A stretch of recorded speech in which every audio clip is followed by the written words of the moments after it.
Welcome back. In this session, we are going to start another chapter of social and preventive medicine, that is, epidemiology of communicable diseases. Our topic for today's session is going to be smallpox. Smallpox is also known as variola. The objectives of this session are introduction to smallpox, epidemiological determinants, that is the agent, causative factor, the mode of transmission, followed by let us discuss about the pathophysiology of smallpox, the pathogenesis, the clinical manifestations, which are nothing but the signs and symptoms of smallpox, diagnosis of the disease, the required investigations, and how the prognosis of the disease is going to be, followed by the treatment, and the most important part from the community aspect is the prevention. So in the prevention, we are going to study about the smallpox vaccine, followed by the management and the National Smallpox Eradication Program, and lastly, let us discuss about the complications of smallpox. Now let us begin with the introduction. As I said you earlier, smallpox is also known as variola or variola vera. In Latin, it is known as varius. The meaning of varius is spotted. Varus meaning is pimple. So we have various Latin words for smallpox, that is varius meaning spotted or varus meaning pimple. So you can see here the pimple or the spots. For now, you remember smallpox, the other name or the common name of smallpox is variola. So what was smallpox? Smallpox is a contagious disease. What do you mean by contagious? The disease which will spread from one person to another by means of touch, fomites, whatever the mode of transmission will be discussed in the upcoming slides. For now, let us know that smallpox is a contagious disease. So it is going to spread from one child to the other child, from one person to the other person. So smallpox is a contagious disfiguring. So we see, let us look into the picture here. So disfiguring is the face. You can see the face and the body. The picture here, the face as well as the body is disfigured. Smallpox is a very contagious and disfiguring disease, and often a deadly disease that has affected humans for thousands of years. Okay, it's not just a new disease, but it has been affecting the population for over thousands of years. Let us move further to the agent, that is the epidemiological triad. We are going to study about the agent, host factor, and the environment. For now, let us start with the agent. It is an acute infectious disease which is caused by the two variants of the virus. So let us see the two variants of the virus. They are variola major and variola minor. Let us discuss about the variola major in the first place. Variola major is also called as the classic smallpox. Okay, the major one is the classic smallpox, predominant form which is found in the Asian epidemics, which causes the highest mortality rate up to 30%.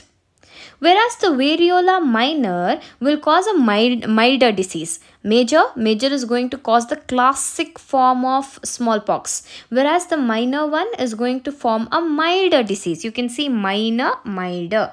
Minor is causing a minor disease. Minor will cause a mild disease, whereas major one is going to cause us a classic smallpox. And it is seen in Asian epidemics, 30% mortality rate is observed. Now let us discuss about the minor. Variola minor will cause the minor disease. It is discovered in the 20th century, which started in South Africa. Was most predominant form in North America.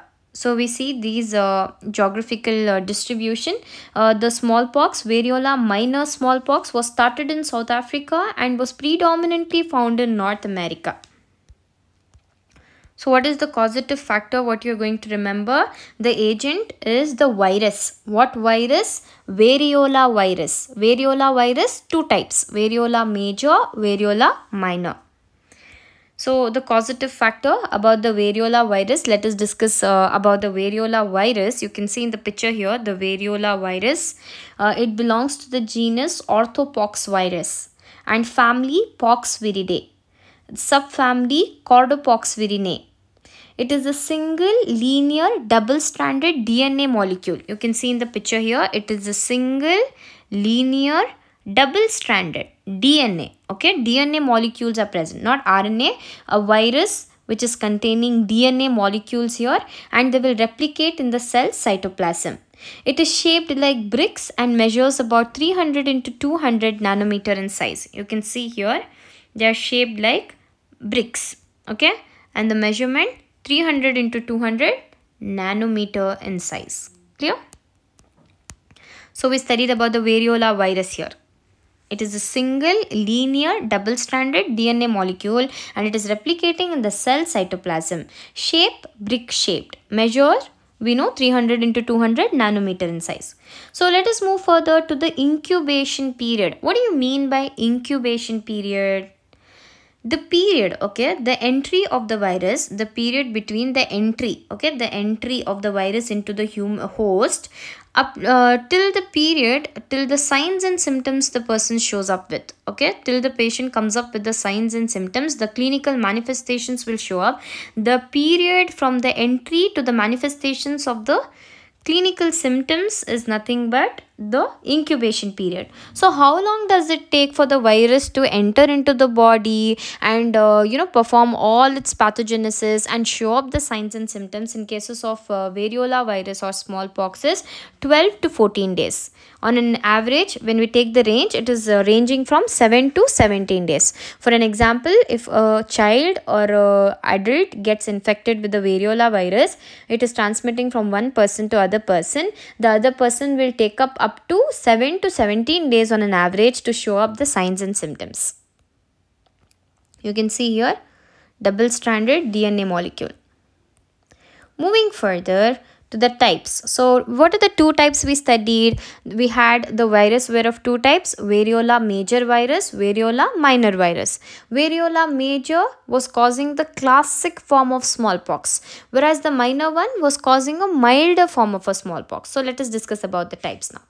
So we have other various types of, 4 types of smallpox. That is classic smallpox. 30% unvaccinated people who came in contact with the virus were infected with classic type of smallpox. Whereas the hemorrhagic type has much higher death rate, about 95%, more than the classic smallpox. We saw the mortality rate in classic smallpox was 30%, right? Here in hemorrhagic smallpox, the mortality rate is ranging up to 95%. You can see the spike now. From 30% in hemorrhagic smallpox, it is ranging to 95%.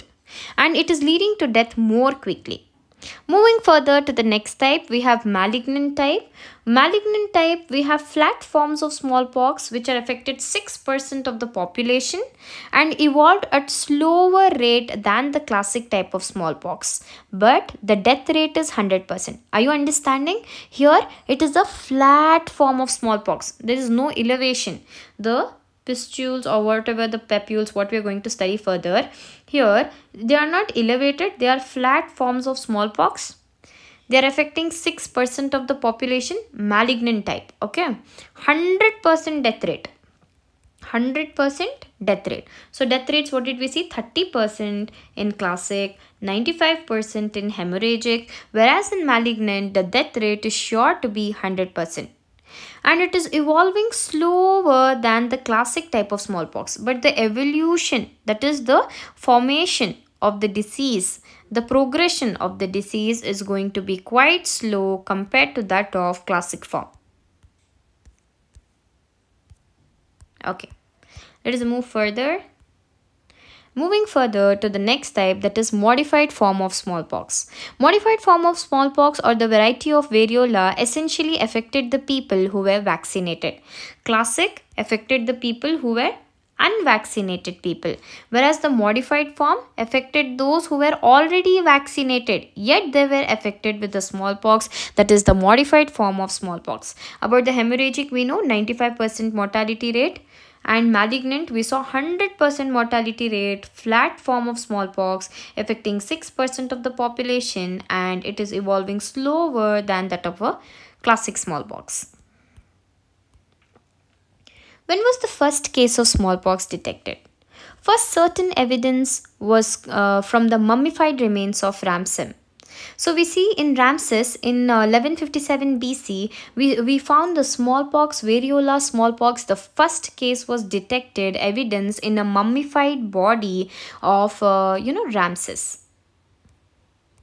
Let us move further. How the smallpox or the variola is transmitted. This is very important from the preventive aspect. If we know how the transmission is going to occur, we can take the preventive measures, we can manage the case in a very prompt way and take the required measures so that we can prevent the transmission in the other people. So let us begin with the transmission. Transmission, the route could be airborne route or from the infectious material as well. Let us discuss first about the airborne route. Initially, via the aerosols. So when the person cough or sneezes, so those droplets which are falling out onto the floor, or it is on the fomites. Fomites are nothing but the furniture, your blankets, whatever the articles. So when the infected material falls onto the utensils, when you use a glass to drink water, so the same glass the other person is using to drink the water, so that is how it is going to get transmitted through via the aerosols. Then from person to person, handshake, hug, kisses, and close contact, face-to-face contact, hospital outbreaks from coughing patients. So if a person infected with smallpox is admitted in a hospital, he coughs and all the aerosol droplets are disseminated into the air. From then the other person inhales those infected aerosol particles which are containing the smallpox virus, and the same inhalation is going to cause the smallpox in the other person. Cough, sneeze or talk. Like we discussed earlier, when a person coughs, the infected material gets disseminated in the environment and the other person inhales the same and gets affected. Moving further, what is the infectious material which is causing the transmission? It could be from the saliva of the infected person or the vesicular fluid. The vesicular fluid which is coming out of the vesicles. Okay, the vesicle which will be formed. The smallpox is going to form small spots, pimples, vesicles on the skin or on the face, on the whole body. So when those pimples will discharge the fluid, the vesicles, when they discharge the fluid which is discharged from the vesicles is the vesicular fluid, and when the person comes in contact or touches that vesicular fluid, it gets transmitted from the scabs, from the urine of the infected person, from the conjunctival fluid. Even from the eyes, the conjunctival fluid also can transmit the disease from one person to other person. And possibly also from the blood of an infected person, it gets transmitted. So what are the infectious material we discussed? We saw that it gets transmitted from the saliva, vesicular fluid and scabs, urine, conjunctival fluid and possibly blood. Moving further to the pathophysiology of smallpox. So first, the infected material we saw, it gets transmitted via the aerosols, and then what was the infectious material we saw. Now let us see how the pathophysiology of smallpox occurs. Via the inhalation of air droplets, the mucosal replication and viremia occurs. So we see the mucosal replication happens in the nose. So if the person inhales, once he inhales the droplets will get replicated in the mucosa. Once the replication occurs, then there will be the presence of the virus in the bloodstream. Viremia is nothing but the presence of the virus in the bloodstream. It occurs when the virus is spreading from one organ of the tissues to another via the bloodstream. So we see here, first the viremia occurs, then later the secondary viremia occurs. Let me explain you with this diagram. So first the inhalation of the droplet, and here the replication is occurring Once the replication occurs, there is viremia. The virus gets disseminated in the bloodstream. Let us imagine this as a blood vessel and the virus is disseminated in the bloodstream. This is primary viremia. Next, dissemination to organs and skin. Slowly this virus gets disseminated into the adjacent organs and to the skin. The incubation period which is required for the for this to occur is 1 to 3 weeks for all this process to occur. For the mucosal replication of the virus, for the dissemination into the blood, into the organs and to the skin, it takes up to 1 to 3 weeks. Then comes the secondary viremia. As I said you, in the secondary viremia, what happens? There will be presence of virus in the bloodstream, and when that virus is spreading from one organ to another organ via the bloodstream, then it is known as secondary viremia. Via the bloodstream from one organ. From one organ, if it is spreading to the adjacent organ or the other organs, it is secondary viremia. Just the multiplication or the replication of the virus in the bloodstream is primary viremia. Okay, and once the viruses are spreading from one organ to the adjacent organs or the nearby organs, then it is known as the secondary viremia. Then comes toxemic phase. Later, once the toxemic phase occurs, rash, high fever and myalgia. So what is myalgia? The muscle pain what the patient feels, okay, is myalgia. Fine. Next, highly infectious virus shedding lesions will be formed. So we know in the smallpox the lesions are going to be formed, and these lesions are going to secrete the virus. They are highly infectious. They'll keep shedding the virus. These lesions, we saw the vesicular fluid is going to transmit the disease. So this vesicular fluid is going to contain the virus in it. Moving further to the pathogenesis of variola. I hope the pathophysiology is clear. Inhalation, replication, dissemination, first in the bloodstream, and from the bloodstream it will move on to the adjacent organs, that is secondary viremia. And then comes the toxemic phase where the complete virus is going to disseminate in the body. Toxicity occurs, and because of the toxic substances present in the blood, it will result in rashes, high fever and myalgia. Then the lesions will be formed which are highly infectious and which are going to shed the virus. Moving further to the pathogenesis of variola, the virus is going to enter and multiply in the respiratory epithelium. I said you in the previous slide that the virus is going to enter, it will get localized and start replicating entry, and then it will localize itself and multiply in the respiratory epithelium. It is not going to be infectious for the first 12 to 14 days. That is during the incubation period, it's not infectious. Then the blood circulation, the primary viremia occurs, and then it will disseminate into the other organs, that is the liver, spleen, and the secondary viremia, capillary vessels, and to the skin, that is dermis.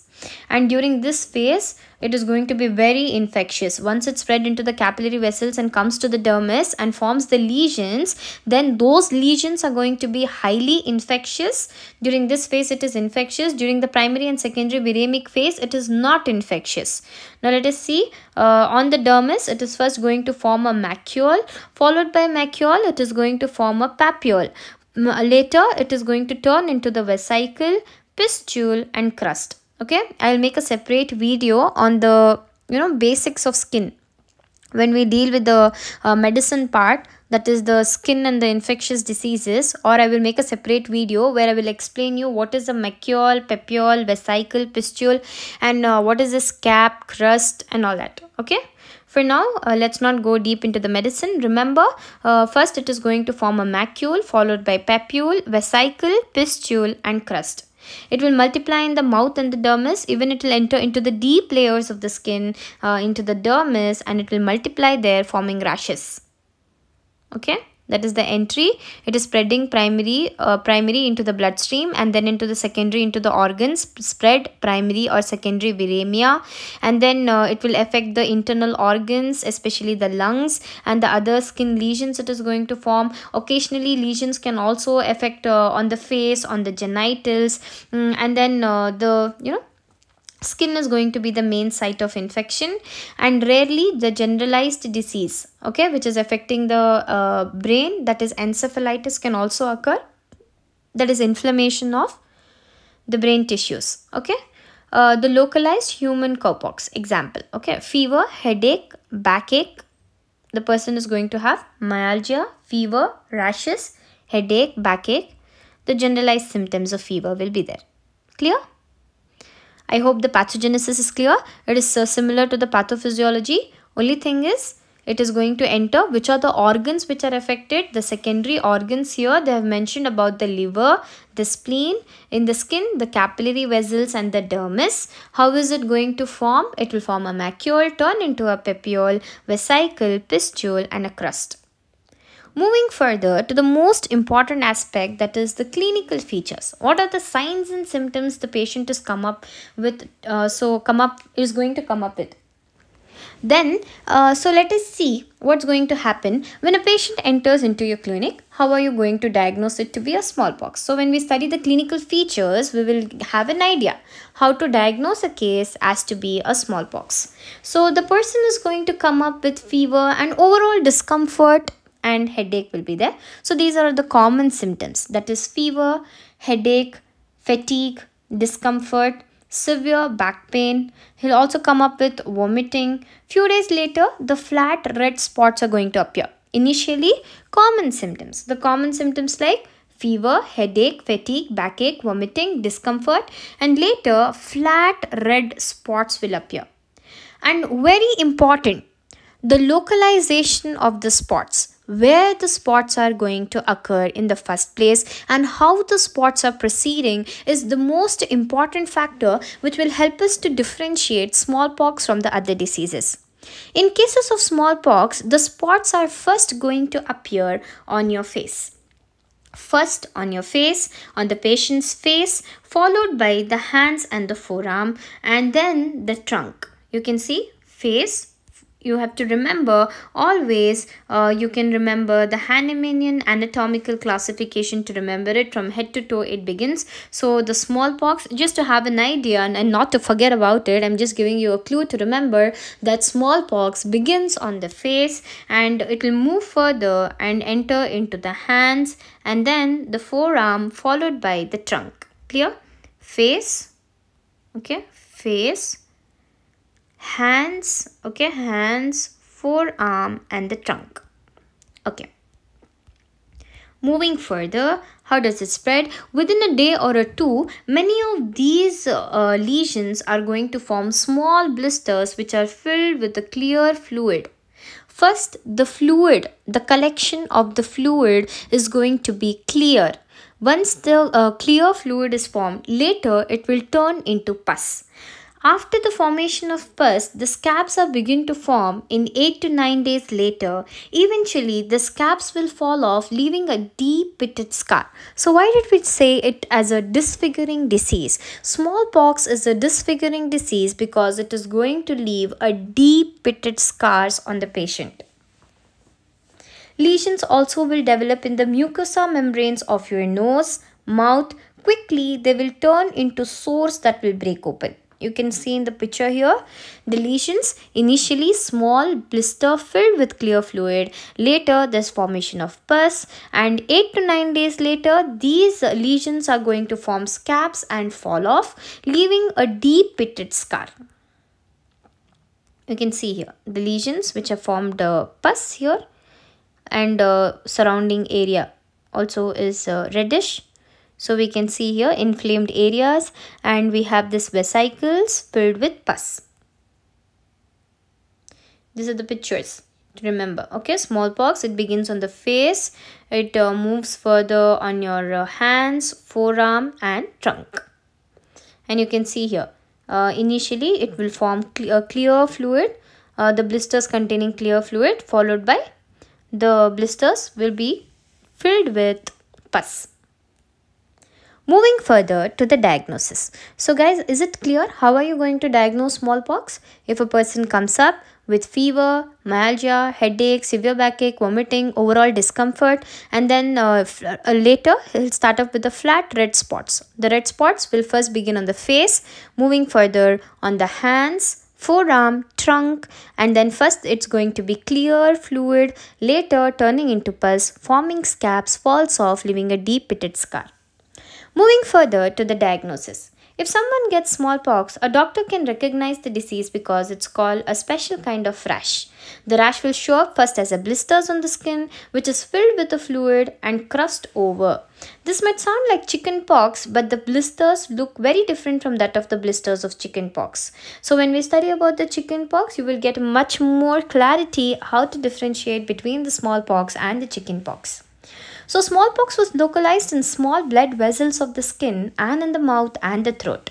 So we see it is also affecting the mouth, it is affecting the throat, and we saw this blood vessels of the skin also are getting affected because it is entering into the deep layers of the skin. It's not superficial. Smallpox is not superficial. It is also affecting the deeper layers of the skin, leaving a deep pitted scar, affecting the blood vessels of the skin. In skin, it has resulted in a characteristic maculopapular rash and later it is raised to fluid-filled blisters. So it is going to form a maculopapular rash and this rash is later fluid-filled blisters are formed. Moving further to the laboratory investigations. So what are the investigative procedures which you are going to recommend to your patient? So when the patient comes up with the smallpox, first we need to collect the specimen, which is the fluid from the vesicles or the fluid from the pustules or the scab that has to be collected. And then a PCR test, ELISA, enzyme-linked immunosorbent assay, immunohistochemistry, electron microscopy, and the origin of the virus may be traced by genome analysis of the virus. Moving further to the prognosis of smallpox. So as a physician, as the medical students, so we need to know what is the prognosis of smallpox. Mortality rates varied with the type of the smallpox. So we know in classic type, let's recall what are the mortality rates we studied earlier. In the classic, the mortality rate was 30%. And we saw in hemorrhagic, it was 95%. Whereas in malignant, the mortality rate, the death rate, was hiked up to 100%. So the mortality rates varied with the type of smallpox but were also partially dependent on prior vaccination status. So the mortality rates was dependent on the vaccination status of an individual. So if the person was vaccinated, so the mortality rate was varied. If he was unvaccinated patients, the mortality rate was different. The hemorrhagic form of a disease was uniformly fatal, whereas the flat smallpox resulted in death in the majority of the cases. The death of the patients with smallpox was often attributed to toxemic phase.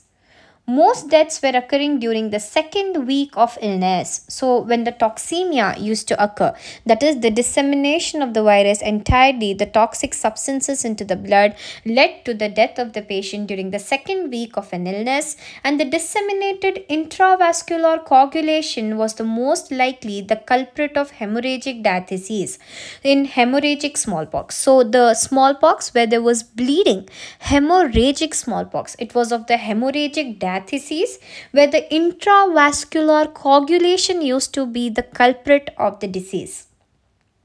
Typical disease in individuals who were not previously vaccinated. So the unvaccinated patients, the mortality frequency was 30%. Like we studied, the classic form was affecting the patients who were not vaccinated, and those unvaccinated patients had a mortality rate of 30%.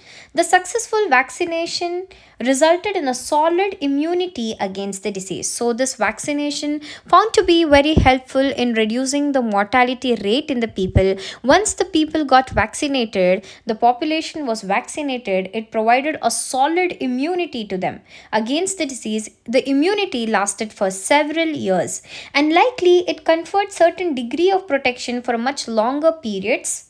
The death rate from the smallpox among the pregnant women was extraordinarily high.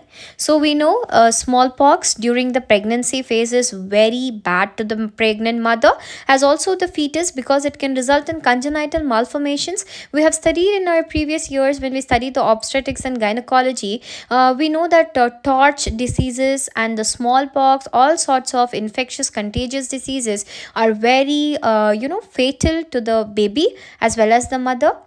It is resulting in various abnormalities, malformations in the babies. So we see the death rate among the pregnant women was extraordinarily high. Pregnant women also had a higher rate of hemorrhagic disease in comparison with the other adults. The case fatality rate in unvaccinated pregnant women was 70%. So unfortunately, we see that 70% of the pregnant women who were unvaccinated and affected with the smallpox resulted in fatal, results. While the fetal wastage was approximately 80%, and the fetus who was affected was 80% were dead. Moving further to the most important aspect, that is the treatment. We need to know what is the treatment given for smallpox. The variolation, that is the inoculation with the infectious smallpox, the scabs or the pustular material, and 3% mortality rate is observed in cases of variolation. It is reduced to 3%. We saw the mortality rate was 100% malignant type, 95% in hemorrhagic type. After the variolation, the treatment given, the mortality rate reduced to 3%. The immunized were infectious, the outbreaks were reduced, provided full immunity. The variolation provided full immunity. So what did we study? In variolation, what did they do? We know isopathy, a method where isopathy is a method which was discovered by William Lux, where he used to inject the same infectious material from the infected person into the same person for treatment. So the inoculation with the infectious smallpox, the scabs or the pustular material was also used for the treatment, and the mortality rate was reduced to 3%, and immunized were still infectious, the outbreaks were still occurring, but it provided full immunity in few population. In some of the population, it provided full immunity and a few were still infectious and the outbreaks continued. It was organized in Eastern countries in ancient times it used to carry out. The variolation was started in US by Rev. Cotton Mather in 1721. You can see the variolation. Moving further to the prevention. How can we prevent the smallpox to be transmitted from one person to other person? How do we prevent the transmission in the society, in the community? This is very important. We need to, once the patient comes, it is the duty of the physician to educate the patient regarding the prevention so that the other family members, other members in the community, their neighborhood could be protected from the disease being transmitted. Now let us see how does the prevention occur. First, isolate the patient. Keep the patient separate from the other members of the family. Keep him as much as isolated as possible. The smallpox vaccine is the only known way to prevent the smallpox in an exposed person. Once the person is exposed, then the vaccine is the only method. The smallpox vaccine will help the body to develop the immunity against the smallpox. You can see the procedure here, the vaccination given, and we have this mark. Yeah. So the smallpox vaccine is also known as vaccinia. Smallpox vaccinia. Vaccine Dryvax is the other name of the smallpox vaccine, and lyophilized vaccinia is containing the calf lymph. Okay. The trace amounts of antibiotics like polymyxin B, streptomycin, chlortetracycline, neomycin can also be given. Moving on to the last part of our session, that is the complications of smallpox. The infections can affect the heart or the brain. So fatal is the disease. It is affecting the most vital organs of a body. This smallpox or small contagious infectious disease, which is so disfiguring, so fatal that it can affect the brain, it can affect the heart. Eczema vaccinatum. So post-vaccination, eczema, dermatitis can occur. Post-vaccinal encephalitis. Post-vaccination, what are the side effects which could come up with in the patients? The complication, the patient can come up with the post-vaccinal encephalitis. Okay, it can affect the brain. Progressive and generalized vaccinia. Okay, you can see in the picture here the smallpox vaccine. Moving further to the management is the respiratory and contact isolation for hospitalized cases.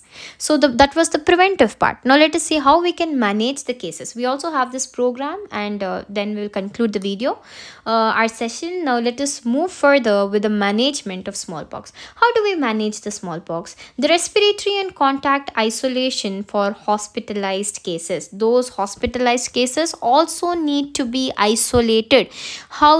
If the person is affected and he is residing in his residence, he needs to be isolated. Again, in the hospitals, the person needs to be isolated. Negative pressure rooms, HEPA filtered exhaust can be installed. All healthcare workers employ the aerosol on contact precautions, so they need to wear the mask to prevent themselves from getting infected. Nursing management, antiviral therapy has been instructed. Administration of varicella zoster immunoglobulin, VZIG. Okay, VZIG is nothing but the varicella zoster immunoglobulin. And the management of secondary bacterial infection also needs to be done. Moving further to the National Smallpox Eradication Program. India started the National Smallpox Eradication Program in 1962. The objective was successfully vaccinating the entire population for the next 3 years to eradicate the smallpox in the community. The target in attack phase was 80% coverage, and in maintenance phase, all newborns, infants, children up to the age of 5, 10 and 15 years were to be vaccinated. So we see what was the target in cases of the attack phase. The target was 80% coverage. 80% coverage, it is including the newborns, infants, children up to 15 years. However, after 5 years of implementation of NSEP, the coverage remained low and the outbreaks were still being reported. This was because it was difficult to access the entire population, was not being reached, and many a times the same individuals were being vaccinated for inflating coverage. So we see the population is quite vast in India, which is highly impossible to cover the entire population. So the program was a failure. They were not able to achieve what they were expecting to be. Even after the 5 years of implementation, the coverage rates were quite low because of the vastness of the population, and many a times, unfortunately, the same individual was being vaccinated over and over and the other population was not covered. In 1967 and 1968, during this phase, the smallpox eradication strategy got reformulated. They got an increased focus on the surveillance, epidemiological investigation of outbreaks, and the rapid containment drives. So now they bought a reformulated the entire strategy. They started doing the surveillance. Once the survey was done, they got to know which was the high-risk population, which area needs to be covered, what are the epidemiological, that is the distribution of the disease in the community was surveyed. They got to know the high-risk population and they started targeting those population and prevented the outbreaks, and the rapid containment drives was taken. Once an outbreak occurred, rapid enforcement of the vaccination was done, and quicker and better results were obtained. In 1969, the vaccination technique changed from antiquated rotatory lancet to a new bifurcated needle technique. So what was the reformation they bought? Even in the procedure or the technique used from the rotatory lancet, they bought a new reformation and used a new technique where they used the bifurcated needle technique. Another major change was availability of a more potent heat-stable and freeze-dried vaccine in 1971. So major change in 1971 was a vaccine which was heat stable, which had the capacity to take the heat. It was stored for a longer period, heat stable and freeze dried vaccine. Replacing the old liquid vaccine, we had a heat stable and freeze dried vaccine. Both these steps simplified the process and increased the vaccine uptake significantly. Moving further to some more complications of smallpox, most people who get smallpox survive. However, a few rare varieties of smallpox are almost always fatal. So we see few cases are always going to be fatal. These more severe forms most commonly affect the pregnant women and people who are having impaired immune system. So people who are suffering with HIV, who are suffering with AIDS and other immunocompetent diseases, such patients were found to be fatal. People who recover from smallpox usually have severe scars. As I said in the first slide, the beginning of our session, that it is a very disfiguring disease. It is going to leave a deep pitted scars in the patient. So they have a very severe scars, especially the scars are found on the face, arms and the legs. And the blindness is another complication of smallpox.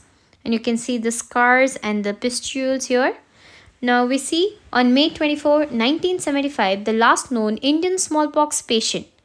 The last reported case of smallpox was a 30-year-old female. She was identified on May 24, 1975.